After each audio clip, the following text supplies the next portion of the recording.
मंगलम साईनाथाय मंगलम सर्वमूर्तिये, मंगलम भक्तवशाय, माने भक्तों के अधीन रहकर भक्तों को मुंह मांगा देने वाले आपका शुभ मंगल हो।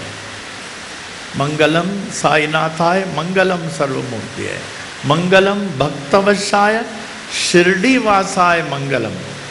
कहने को तो शिरडी है, लेकिन उनका वास 14 लोकों में है, 14 लोकों में उनका वास है। मंगलम साईनाथाय मंगलम सर्वमूर्तिये मंगलम भक्तवशाय शिरडी वासाय मंगलम। अभी कुछ दिन हुआ, शायद शिवरात्रि का पर्व था, यहाँ अर्चना रो पड़ी। अभी जो उनका ग्रैंडसन हुआ बहुत सीरियस हो गया, एकदम सीरियस हो गया। मैं जाऊं? हम बोले आपको जाने की कोई जरूरत नहीं है। बोलता था, हमारी जगह हुआ था, जाओ जल्दी जाओ जल्दी जाओ बोलता है। हम बोले आप जाओ नहीं, देखना। फिर 10 मिनट में उधर से फोन आया, बच्चा मस्त है। नहीं अंजना, अंजना किधर है? अर्चना। अच्छा, खड़ी हो गई। तो ये बाबा की लीला ने तो क्या है? विश्वास।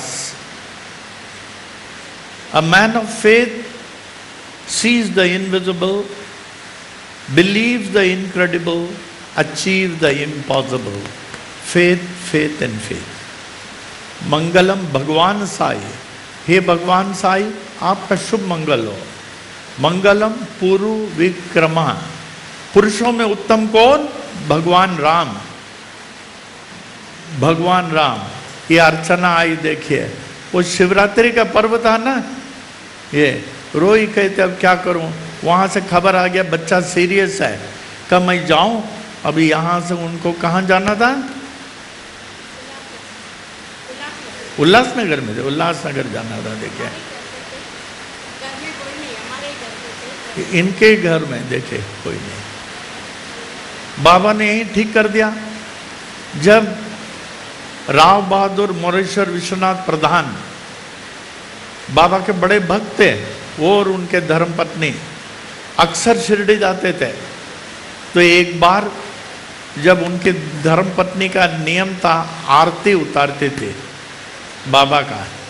जब बाबा का आरती उतार रही थी, बाबा मस्जिद में थे। बाबा ने तो कहा आरती रोको। कब बाबा आरती पूरा होने दे, आरती रोको, बच्चे के पास जाओ। वाड़ा में उन्होंने दूसरे वाड़ा में बच्चों को रखा था, सुला के आई, आरती रोक दो, जाओ बच्चे के पास। गई, बच्चा ऐसा तूफान करके रो रहा था, ऐसे रो रहा था, ऐसे रो रहा था, कंट्रोल के बाहर।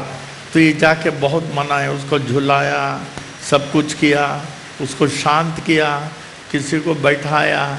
फिर आए, बाबा के चरणों में गिर गए। बाबा हम इनके माँ नहीं हैं, आप ही इनके माँ हैं।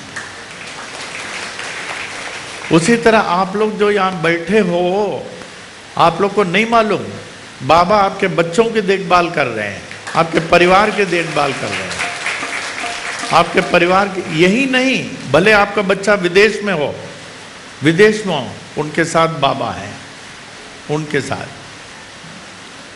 मंगलम भगवान साई, हे भगवान साई आपका शुभ मंगल हो। मंगलम भगवान साई मंगलम पुरु विक्रमा, पुरुषों में उत्तम, मर्यादा पुरुषोत्तम, श्री राम के समान रहने वाले आपका शुभ मंगल हो। मंगलम पुंडरीकाक्षो, भगवान विष्णु के समान सुंदर, अति सुंदर, नव विकसित कमल के समान। नव विकसित कमल कितना अच्छा होता है। नव विकसित कमल के समान नेत्र वाले आपको शुभ मंगल हो। मंगलम पुंडरीकाक्षो मंगलायतनम हरि, मंगल से सदा परिपूर्ण रहने वाले आपका शुभ मंगल हो। हम लोगों को भले दिन में 2 बार 3 बार स्नान करना पड़े, बाबा को साल भर स्नान करने की जरूरत नहीं था, जिंदगी भर जरूरत नहीं था उनको। एक बार नासिक में एक रामबाजी के यहाँ से शिरडी के माधवराव देशपांडे शामा गया हुआ था। कहता आपका लड़का इतना पागल है, एकदम नंगा घूम रहा है, आप बाबा के पास क्यों नहीं लेके आते हैं? कहा हम लोग कैसे लेके आएंगे, इतना बड़ा है, हम लोग को मारेगा, वो तो पागल है। कहा तुम लोग छोड़ दिए पागल है करके? कहा मैं जा रहा हूँ बाबा के पास, तुम उनको लेके आओ। अब इन ऐसे बड़े बड़े परम योगियों की शक्ति में बड़ा, तन में बड़ा शक्ति होता है। जब बाबा स्नान करे, उस जल से उसको स्नान करवा दो, वो जल पिला दो और वो जरूर ठीक होगा। माधवराव देशपांडे ने कहा, ये बाबा का बहुत बड़ा मिरेकल हुआ शिरडी में। ये लगभग 1911-12 की होगी, समाधि के 6-8 साल पहले। तो रामबा जी के माता पिता ने कुछ लोगों को किया, एंगेज किया, उन लोगों ने रस्सी से बांधा और कैसे भी करके मस्जिद लेके आए। और बाबा मौज में जब होते स्नान करते, नहीं तो नहीं।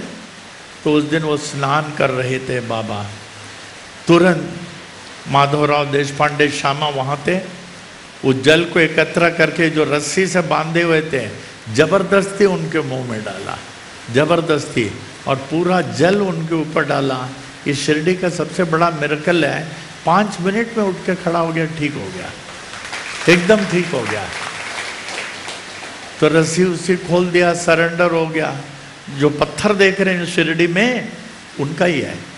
वो जो रामबा जी के माँ ने बाबा को आभार प्रदर्शन करने के लिए वो पत्थर दिया था, वहाँ रखा गया है। तो इस प्रकार हम लोग भाग्यशाली हैं। ऐसे सर्वशक्तिमान बाबा के हम लोग चरणों की भक्ति में, आपको किधर जाने की जरूरत नहीं। जाने वाला भटक रहा है, कहीं जाने की जरूरत नहीं है। एक इनकी भक्ति की the unique feature of Sri Sai Baba, what Swamiji says, he has neither written anything. Is it not surprising? Not even his signature. Nor he has ever spoken from a platform. No discourse at all.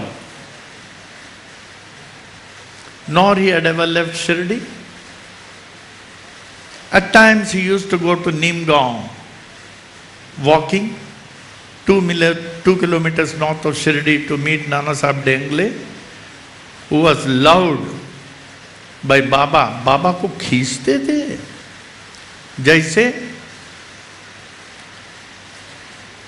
बाबा को एक भक्त के पास जाना तो भक्त की क्या हैसियत होगी। सो आप में वो भावना जागृत होना चाहिए।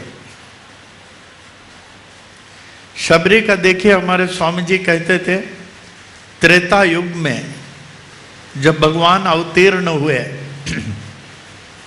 जब शबरी के गुरु, मालूम उनके गुरु कौन थे? मतंग ऋषि। जब शबरी को उनके पतिदेव ने बीच जंगल में छोड़ दिया, घर के बाहर, और इधर मतंग ऋषि के देखा दूर आश्रम है। उन दिनों में ब्राह्मण अछूत छूत का बहुत था। तो मतंग ऋषि तो बहुत पहुंचे हुए थे। उन्होंने शबरी को गुरु दीक्षा देकर अब शिष्या बना ली, गुरु दीक्षा देकर शिष्या बना ली। उन दिनों में ब्राह्मण जहां से जाए वहां शूद्र नहीं जा सकता था, क्या उस जगह नहीं जा सकता था। तो मतंग ऋषि को एक भेद निकालना था, हम आत्म स्वरूप हैं। बेटी, मैं अपनी शिष्या बनाती हूँ, देखता हूँ। शिष्या बना ली और कहने लगे, इतना नहीं, प्रभु का शुभावतार अयोध्या में होगा। उन्हें 14 वर्षों के लिए वनवास मिलेगा। वन में उनकी भार्या सीता जी को रावण हर कर ले जाएगा और उसकी खोज हेतु इसी वनस्थली में अपने भ्राता लक्ष्मण के साथ आएंगे। और सब ऋषि मुनि साधु संत जो कहते हैं मने बड़ा भक्त हों, ज्ञानी हों, त्यागी हों, साक्षात्कारी हों, सबको छोड़ के तुम्हारे पर्णकुटी में आएंगे, तुम्हारे पर्णकुटी में आएंगे। कि गुरुदेव का अब मेरा समय हो चुका, कौन? मतंग ऋषि ने कहा। उन दिनों में पहुंचे हुए ऋषि मुनि साधु संतों को डेड बॉडी नहीं मिलता था, इथेरियलाइज हो जाता था। जैसे गुरु नानक थे 400 साल से पहले, his body was not found, etherealize, चले गया था। तो चले गए कि गुरुदेव गुरुदेव गुरुदेव, कहने लगे प्रभु का शुभ अवतार अयोध्या में होगा, तुम्हारे पर्णकुटी में आएंगे, उनकी प्रतीक्षा करना। चले गए यूं, इथेरियलाइज।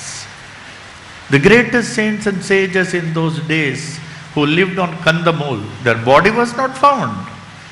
तो चले गए गुरुदेव गुरुदेव, चले गए। और पर्णकुटी क्या था? एक पेड़ के नीचे रहना उनके पास क्या था? माता पिता से दूर, पति से दूर, पेड़ के नीचे। तो हमारे पिताजी कहते थे, हमारे गुरुदेव स्वामी जी कहते थे, जब भगवान का दर्शन होता ना, ऐसे नहीं हो जाता है। पहले जब आप ध्यान में हैं, एकदम कठोर ध्यान,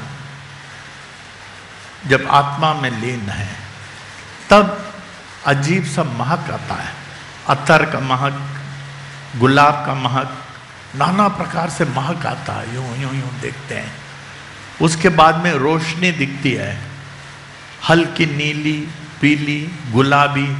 फिर भगवान का दर्शन ऐसा नहीं हो जाता जैसे आप लोग आते हैं, दर्शन होता है। अब शबरी, भीलनी, ग्रामीण व्यक्ति, अनपढ़, अछूत, कि भगवान हमारे पर्णकुटी में आएंगे, हम क्या करेंगे? आप लोग तो बोले भगवान अगर आपके यहाँ आए तो आप तुरंत आप पानी पूरी से तैयार रखेंगे। अरे क्या पानी पूरी आपका भगवान खाएगा? तो सोचे क्या करें। उन दिनों में ऋषि मुनि साधु संत महात्मा जगन वाले पका हुआ खाना नहीं खाते थे, पका हुआ नहीं, कंद मूल जंगली फली में। तो उनके घर के पास बैर का पेड़ था, तो चलो तोड़ती हूँ, कुछ तो देने का है। तो एक मिट्टी के घड़े में लगा के रखा। फिर सोचा ऐसा न हो वो खट्टा निकल जाए, तो झूठा खाती थी, झूठा। फिर देखती थी मीठा रखती थी, खट्टा फेंक देती थी। कब प्रभु आएंगे, प्रभु आएंगे, प्रभु आएंगे, प्रभु आएंगे। मतंग ऋषि का आवाज आया, उनकी प्रतीक्षा करना।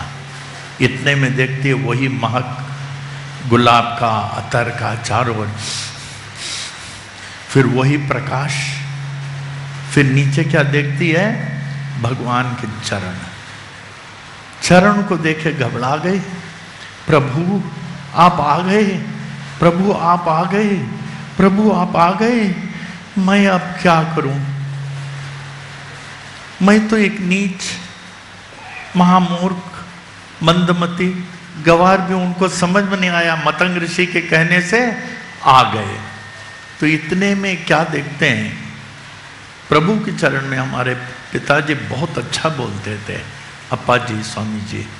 तो प्रभु के चरणों में जल, भगवान राम के नहीं है, हवा पड़ रहा है, हवा पड़ रहा है, प्रभु के चरणों में जल। तो यूं देखे तो लक्ष्मण ने कहा, भैया आंखों से आंसू, भैया आपके आंखों से आंसू, भगवान राम के। का लक्ष्मण, मैं इसी को भक्ति कहता हूं और इसी को मैं स्वीकार करता हूं। यही भक्ति है, इसी को मैं स्वीकार करता हूं लक्ष्मण। फिर जब शबरी ने कहा मैं क्या करूं, तो भगवान राम अपने मुख से घोषित करते हैं, अय मन को भाने वाली भक्तनी, मैं एकमात्र भक्ति का ही संबंध मानता हूं। उसी तरह बाबा को सिर्फ हमारी भक्ति चाहिए और कुछ नहीं चाहिए। मैं एकमात्र भक्ति का ही संबंध मानता हूं, इसके सिवाय अन्य किसी भी प्रकार का नाता मुझे मान्य नहीं। भगवान क्या कहते हैं? अन्य किसी भी प्रकार का नाता मुझे मान्य नहीं। ऊंची जात, श्रेष्ठ कुल, धन संपत्ति, धर्म प्रतिष्ठा, शारीरिक बल, विद्या, कला आदि उत्तम गुण तथा बुद्धि चतुराई भी किसी में हो। किसको? शबरी को कह रहे हैं। बुद्धि मैं उसको स्वीकार नहीं करता हूं।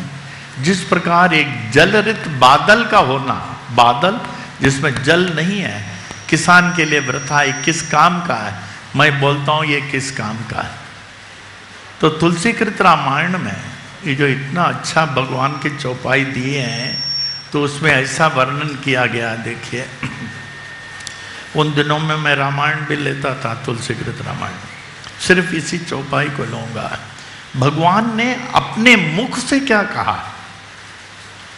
कहते हैं, कह रघुपति सुन भामिनी बाता, मानव एक भक्ति कर नाता, जाति पाति कुल धर्म बढ़ाई, धन बल पुरिजन गुण चतुराई, भक्तिहीन नर सोहत कैसे, बिनु जल वारिद देखियो जैसे। मन को भाने वाली भक्तनी, मैं एकमात्र भक्ति का ही संबंध मानता हूं, इसके सिवाय अन्य किसी भी प्रकार का मुझे मान्य नहीं।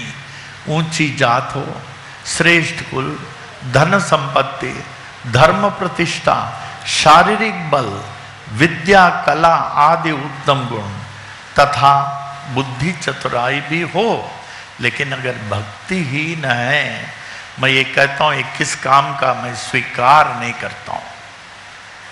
तो बाबा को भी भक्ति भक्ति भक्ति भक्ति ही चाहिए। हमेशा कहें, प्रभु मुझे आपके सिवाय कुछ नहीं चाहिए।